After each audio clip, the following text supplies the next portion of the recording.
જેણે શૂન્યમાંથી સર્જન કરીને હિન્દવી સ્વરાજનું સપનું સાકાર કર્યું છે એવા સાક્ષાત શિવના અંશ છત્રપતિ શિવાજી મહારાજ.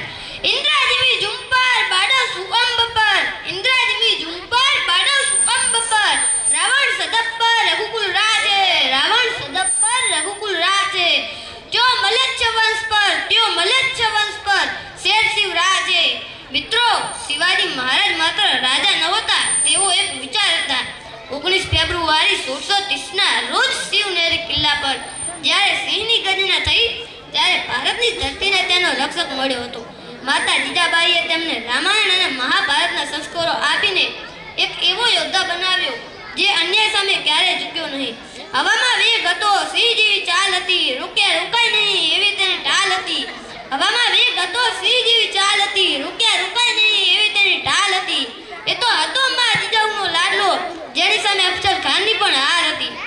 શિવાજી મહારાજે સાબિત કર્યું કે યુદ્ધ જીતવા માટે માત્ર સૈન્યની સંખ્યા નહીં પણ ચપળ બુદ્ધિ અને સાચી વ્યૂહરચનાની જરૂર હોય છે. તેમણે પર્વતો અને જંગલોનો ઉપયોગ કરીને ગણિમી કાવા એટલે કે છાપામાર યુદ્ધ પદ્ધતિ વિકસાવી, જેનાથી શક્તિશાળી દુશ્મનો પણ થરથર કાપતા હતા. શિવાજી મહારાજનું વ્યક્તિત્વ માત્ર તલવાર નહીં પણ ઊંચું ચારિત્ર્ય. તેમણે દુશ્મનની સ્ત્રીને માતા સમાન ગણી સન્માન સાથે પરત મોકલી હતી. તેમના રાજ્યમાં સ્ત્રીઓ સુરક્ષિત હતી અને ખેડૂતોને પૂરતો ન્યાય મળતો હતો. તેમના માટે ગર્વથી કહી શકાય કે સિંહની દાઢ અને શિવાજીની તલવાર, સિંહની દાઢ અને શિવાજીની તલવાર, દુનિયામાં એના જેવો ન થયો કોઈ બીજી વાર. મિત્રો, આજે સદીઓ વીતી ગઈ હોવા છતાં શિવાજીના કિલ્લાઓ તેમની વીરતાની સાચવી પૂરે છે.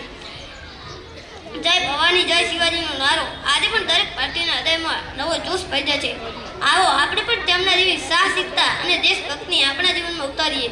છેલ્લે એટલું જ કહીશ કે જ્યાં સુધી સૂરજચંદ્ર રહેશે, જ્યાં સુધી સૂરજચંદ્ર રહેશે ત્યાં સુધી શિવબા તમારું નામ રહેશે. ભારત માતા કી